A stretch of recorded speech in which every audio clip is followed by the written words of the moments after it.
Hello friends, आज की class में हम बात करने वाले हैं अबाउट गुड मैनर्स। अगर आपसे कोई बदतमीजी से बात करता है तो आपको कैसा लगता है? बुरा लगता है ना। यानी कि जब आपको कोई रिस्पेक्ट ना दे या आपसे एक तहजीब में बात ना करे तो आपको बहुत बुरा लगता है। इसी तरह से अगर आप किसी से ऐसे बात करते हैं तो सामने वाले को भी बुरा लग सकता है। हिंदी में जब हम बात करते हैं तो किसी को रिस्पेक्ट देने के लिए हम तुम की जगह आप का इस्तेमाल करते हैं। ऐसे ही इंग्लिश में बहुत से अन्य शब्द हैं जिसका इस्तेमाल करके मैं किसी को रिस्पेक्ट दे सकती हूँ या उससे एक मैनरफुल वे में बात कर सकती हूँ। आज इस वीडियो में हम उन्हीं वर्ड्स पे गौर देंगे जिनको यूज करके आप अपने बोलने के तरीके को और बेटर कर सकते हैं। और जब आप किसी से बात करेंगे उन वर्ड्स की यूटिलाइजेशन करके तो उनको भी लगेगा कि आप उनसे प्यार से बात कर रहे हैं, आप उनको रिस्पेक्ट दे के बात कर रहे हैं। मान लीजिए मैं कहूं गेट आउट, कितना रूड साउंड करता है। इसी तरह से मैं कहूं गिव मी द पेन, बहुत रूड साउंड होगा।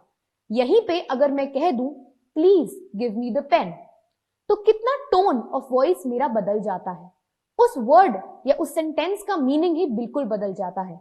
जहां आपको पहले मेरी अप्रोच रूड लगी होगी, अब आपको मेरा कॉन्टेक्स्ट समझ आने लगा होगा और आपको लगा होगा that I need the pen और मैं आपसे रिक्वेस्ट कर रही हूं वो चीज मांगने के लिए।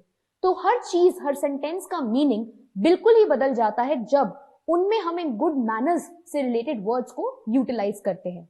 तो अब देखते हैं कि वो अलग अलग वर्ड्स कौन से हैं और उनकी यूटिलाइजेशन यानी कि उनका इस्तेमाल कहां कहां किया जा सकता है। पहला वर्ड आता है प्लीज। प्लीज का इस्तेमाल हम तब करते हैं जब हम किसी से कुछ रिक्वेस्ट कर रहे होते हैं।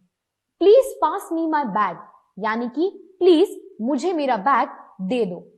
Please give me the pen, यानी कि प्लीज मुझे पेन दे दो। यही मान लीजिए आपको किसी सीट पे बैठना है, वहां पर ऑलरेडी कोई बैठा हुआ है तो आप उससे बड़े प्यार से पूछ सकते हैं please can I sit here. तो इससे वो इंसान आपकी बात पे गौर भी देगा और उसे अच्छा भी लगेगा कि आप उससे रिक्वेस्ट कर रहे हैं, उसे ऑर्डर नहीं दे रहे।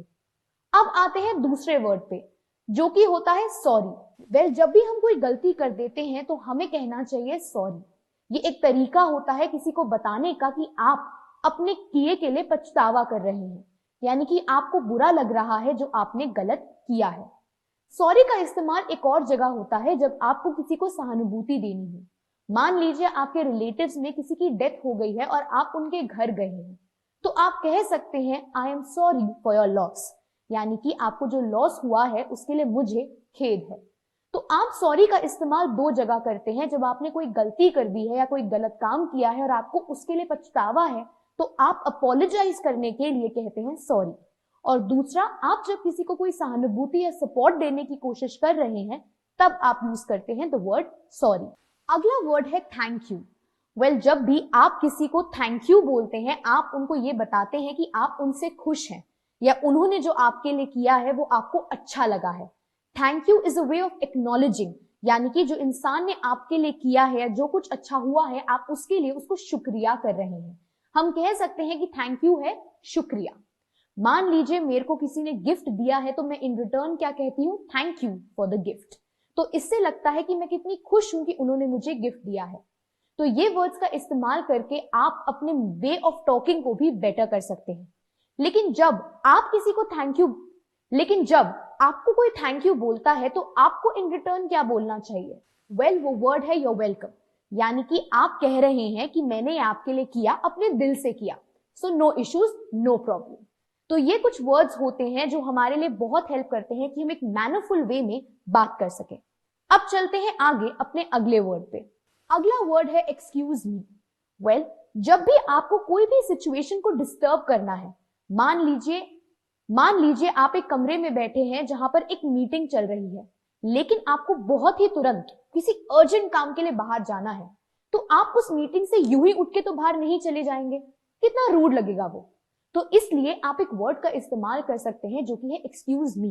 तो आप कह सकते हैं can you excuse me for a minute, यानी कि क्या आप मुझे इस मीटिंग में से थोड़ी देर के लिए एक्सक्यूज कर सकते हैं। एक्सक्यूज का हिंदी मीनिंग होता है बहाना, यानी कि आप थोड़ी देर के लिए क्या मुझे इस बहाने से बाहर जाने दे सकते हैं।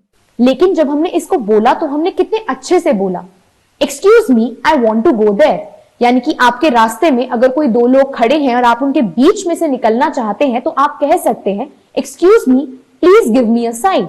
तो आप उन्हें प्यार से अप्रोच कर रहे हैं, और जब आप उन्हें प्यार से अप्रोच करते हैं तो वो भी आपकी बातों को बेटर तरीके से समझते हैं और वो उसे रूड कॉन्टेक्स्ट में नहीं लेते हैं। तो ये सारे ही वर्ड्स हमें बहुत हेल्प करते हैं हमारी गुड मैनर्स प्रेजेंट करने में। अगर आप इन वर्ड्स का इस्तेमाल करते हैं अपनी day to day spoken English में, तो इससे पता लगता है कि आप में कितनी सारी गुड मैनर्स हैं, आप में एक तहजीब है, आप में एक शर्म है, और आप अच्छे से किसी इंसान से बात कर पाते हैं। तो याद रखिएगा, जब भी आप किसी से रिक्वेस्ट कर रहे हैं, यूज द वर्ड प्लीज। जब आपको किसी से अपोलोजाइज करना है अपनी गलती के लिए या किसी को सहानुभूति दिखानी है, तो यूज द वर्ड सॉरी। जब आपको किसी को अप्रिशिएट करना है या आपको किसी को शुक्रिया बोलना है, तो से थैंक यू। और अगर आपको थैंक यू का रिप्लाई देना है, उसको एक्नॉलेज करना है, तो से वेलकम। अगर आपको किसी सिचुएशन को तोड़ के उसे डिस्टर्ब करके निकलना है, तो से एक्सक्यूज मी। अगर आप इन 5 गुड मैनर्स वर्ड्स को अपनी डे टू डे लाइफ में, अपनी स्पोकन इंग्लिश में यूज करेंगे, आई एम श्योर लोगों का परसेप्शन यानी कि उनका आपको देखने का नजरिया भी बदलेगा और वो देखेंगे कि आप कितने प्यार से किसी चीज को अप्रोच करते हैं या उसके बारे में बात करते हैं। तो आज की वीडियो में बस इतना ही, जिसमें हमने सीखा कि कैसे इन कुछ वर्ड्स का इस्तेमाल करके मैं अपनी मैनर्स को पोर्ट्रे कर सकती हूँ और ये दिखाते हैं कि मुझ में कितनी गुड मैनर्स है। तो इनको अपनी डे टू डे लाइफ में यूज कीजिए और हम मिलेंगे हमारी नेक्स्ट वीडियो में।